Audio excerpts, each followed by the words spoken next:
Hello everyone. Last video में हमने basics of heat transfer की बात करी थी। इस वीडियो में हम मोड्स ऑफ हीट ट्रांसफ़र की शुरुआत करेंगे। एक्चुअली हमारे जो हीट ट्रांसफ़र के मोड्स हैं वो मेनली 3 टाइप के होते हैं। सबसे पहले कंडक्शन, फिर कन्वेक्शन और लास्ट रेडिएशन। इस वीडियो में हम लोग कंडक्शन के बारे में डिस्कस करेंगे। अगर हम रियल सिचुएशंस की बात करते हैं तो ज़्यादातर जो हमारा हीट ट्रांसफ़र होता है वो मोड्स ऑफ हीट ट्रांसफ़र के कॉम्बिनेशंस की वजह से होता है। अगर हम लोग एक बॉयलर शेल का एग्जांपल ले लेते हैं जिसमें हम पानी को हीट अप कर रहे हैं, स्टीम में कन्वर्ट कर रहे हैं, तो वहाँ पे होता क्या है कि आपका जो हीट है वो फायर बेड से आइदर बाय कंडक्शन, कन्वेक्शन और रेडिएशन जो है वो वाटर तक पहुँचता है। अगर हम यहाँ पे इसको अलग अलग डिस्ट्रीब्यूट करके देखें तो फायर से शेल तक जो हीट जाती है वो रेडिएशन के थ्रू जाती है। शेल के आउटर पोर्शन से इनर पोर्शन तक जो हीट जाती है वो कंडक्शन के थ्रू जाती है। और इनर शेल वॉल से पानी तक जो हीट आपकी जा रही है वो कन्वेक्शन के बेसिस पर जा रही है। तो इस एग्जांपल के बेस पे हम ये ऐसे ही एग्जांपल्स के बेस पे हम ये जानते हैं कि रियल सिचुएशन में मैक्सिमम हीट ट्रांसमिशन जो होता है वो कंडक्शन, कन्वेक्शन और रेडिएशन तीनों के कॉम्बिनेशन की वजह से होता है। हमारी हीट जो है वो हमेशा लोअर टेम्परेचर की डायरेक्शन में फ्लो करती है। अब अगर हमें इन तीनों मोड्स की बात करनी है तो इनकी सिमिलैरिटी ये है कि इन तीनों ही मोड्स ऑफ हीट ट्रांसफ़र में आपका टेम्परेचर डिफरेंशियल जो है वो एग्जिस्ट करता है और आपकी जो हीट एक्सचेंज होती है वो डिक्रीजिंग टेम्परेचर के डायरेक्शन में होती है। अब हम शुरुआत करते हैं कंडक्शन की। कंडक्शन होता क्या है, आपके सब्सटेंस के एक पार्ट से दूसरे पार्ट में जो हीट आपकी ट्रांसफ़र हो रही है या फिर एक सब्सटेंस से दूसरे सब्सटेंस में जो आपकी हीट ट्रांसफ़र हो रही है फिज़िकल कांटेक्ट की वजह से, उसे आप कंडक्शन कहते हैं। यहाँ पे देखने वाली बात यह है कि आपके सब्सटेंस के जो मॉलिक्यूल्स होते हैं उनके अंदर आपको डिस्प्लेसमेंट देखने को नहीं मिलती है। हम कह सकते हैं कि नेकेड आई डिस्प्लेसमेंट आपको शो नहीं होती है। आपका जो कंडक्शन है वो आपको सॉलिड्स में भी देखने को मिलता है, लिक्विड्स में भी देखने को मिलता है और गैसेस में भी देखने को मिलता है। अगर हम सॉलिड्स की बात करें तो सॉलिड्स में जो आपका हीट ट्रांसफ़र होता है या कंडक्शन होता है आपके सॉलिड्स में वो मेनली 2 मैकेनिज्म की वजह से होता है। सबसे पहले आपका लैटिस वाइब्रेशन आता है। लैटिस वाइब्रेशन में क्या होता है, आपके जो फास्टर मूविंग मॉलिक्यूल्स या एटम्स होते हैं हॉटेस्ट पार्ट ऑफ बॉडी में, वो इम्पैक्ट की वजह से आपकी हीट को ट्रांसफ़र करते हैं एडजेसेंट मॉलिक्यूल्स में। जब आपका एक मॉलिक्यूल इम्पैक्ट करता है दूसरे मॉलिक्यूल के ऊपर, तो जो आपका मॉलिक्यूल इम्पैक्ट कर रहा है उससे हीट निकल के आपके दूसरी मॉलिक्यूल में चली जाती है, जिसकी वजह से आपका हीट ट्रांसफ़र जो है वो पॉसिबल हो पाता है। दूसरा जो हमारा मैकेनिज्म है वो है by transport of free electrons. आपके जो फ्री इलेक्ट्रॉन्स होते हैं वो डिक्रीजिंग टेम्परेचर की डायरेक्शन में एक एनर्जी फ्लक्स प्रोवाइड करते हैं, जिसकी वजह से आपका हीट ट्रांसफ़र जो है वो पॉसिबल हो पाता है। वहीं हम जब लिक्विड्स या गैसेस की बात करते हैं, पहले गैसेस की बात कर लेते हैं, तो आपके जो मॉलिक्यूल की काइनेटिक एनर्जी है वो आपके टेम्परेचर का फंक्शन होता है। इसमें आपके जो मॉलिक्यूल्स हैं वो कॉन्टिन्यूस रैंडम मोशन में रहते हैं, जिसकी वजह से वो एनर्जी और मोमेंटम दोनों ही एक्सचेंज करते हैं। जब आपका एक ऐसा मॉलिक्यूल जो कि हाई टेम्परेचर रीजन से आपके एक लो टेम्परेचर रीजन वाले मॉलिक्यूल से कोलाइड करता है, तो आपका जो हाई टेम्परेचर रीजन वाला मॉलिक्यूल है वो एनर्जी लूज़ करता है कोलिजन की वजह से, जिससे कि आपका एनर्जी और मोमेंटम जो है वो हाई टेम्परेचर रीजन से लो टेम्परेचर रीजन वाले मॉलिक्यूल में चला जाता है। अगर हम लिक्विड्स की बात करें, लिक्विड्स में हम कंडक्शन की बात करते हैं तो उसका जो मैकेनिज्म है वो आपका गैसेस के जैसा ही होता है। बस यहाँ पे बात यह है कि आपके जो लिक्विड्स में मॉलिक्यूल होते हैं वो थोड़े क्लोजली स्पेस होते हैं और उनके बीच में आपका इंटरमोलिकुलर फोर्सेस काम में आता है, प्ले में आता है। इंटरमोलिकुलर फोर्सेस की वजह से हल्का फुल्का हीट ट्रांसफ़र रेट जो है वो वेरी कर जाता है। आपका जो कंडक्शन प्रोसेस है वो डिपेंड करता है फूरियर्स लॉ ऑफ हीट कंडक्शन पे।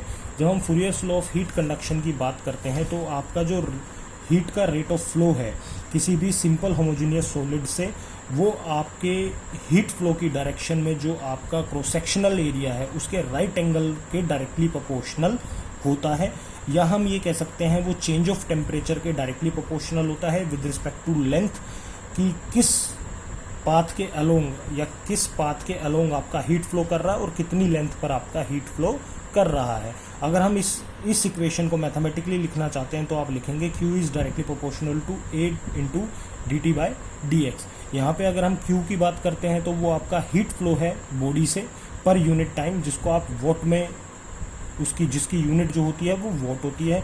ये जो है आपका वो सरफेस एरिया है हीट फ्लो का, ये आपके डायरेक्शन ऑफ फ्लो के परपेंडिकुलर होता है, इसको आप मीटर स्क्वायर में लेते हैं।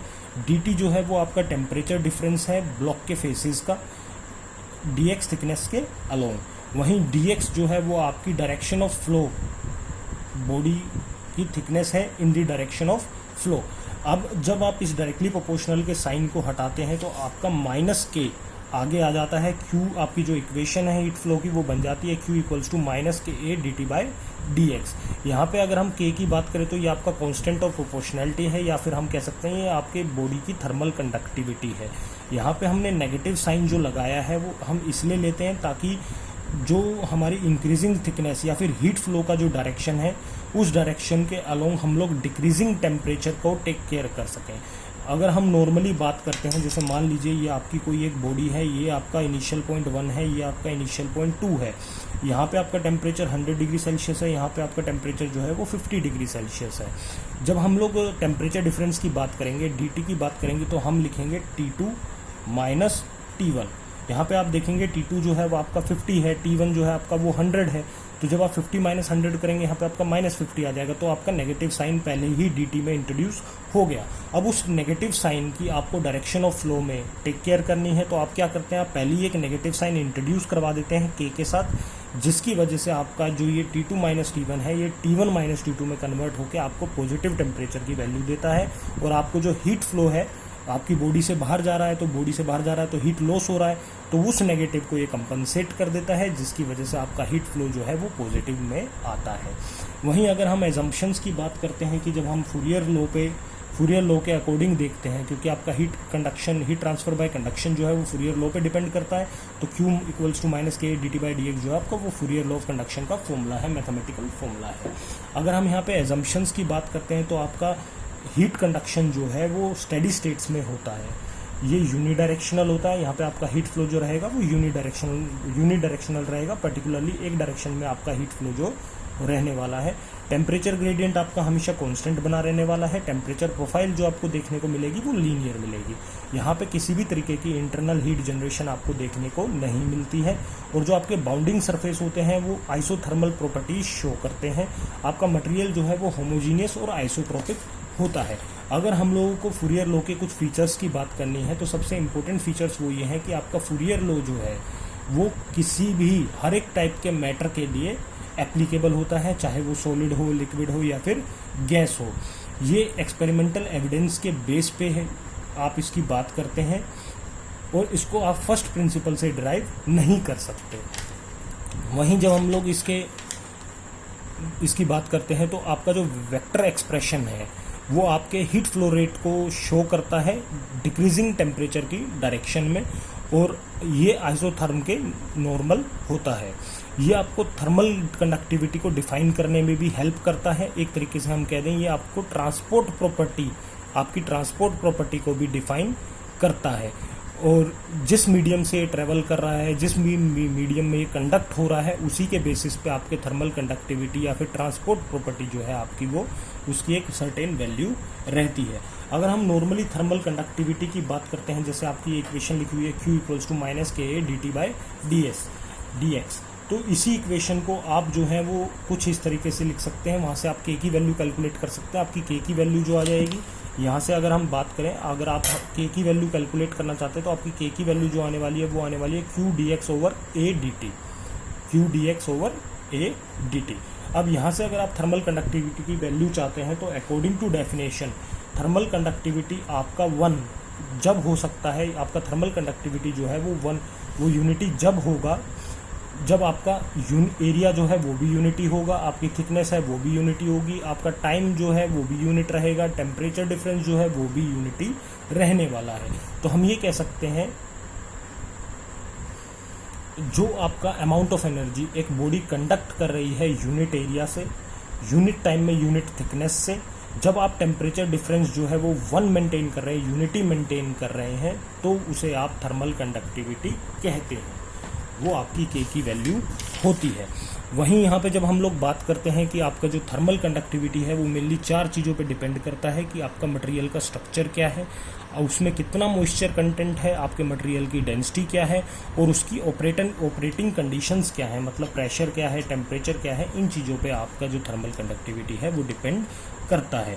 अगर हम कुछ नॉर्मली अलग अलग मटेरियल्स के बेसिस पे या अलग अलग ऑपरेटिंग कंडीशंस के बेसिस पे थर्मल कंडक्टिविटी को डिटरमाइन करना चाहें, तो आप ये भी कह सकते हैं कि आपकी जो मटेरियल की थर्मल कंडक्टिविटी होती है वो मेनली फ्री इलेक्ट्रॉन्स की वजह से आपको देखने को मिलती है मेटल्स के केस में।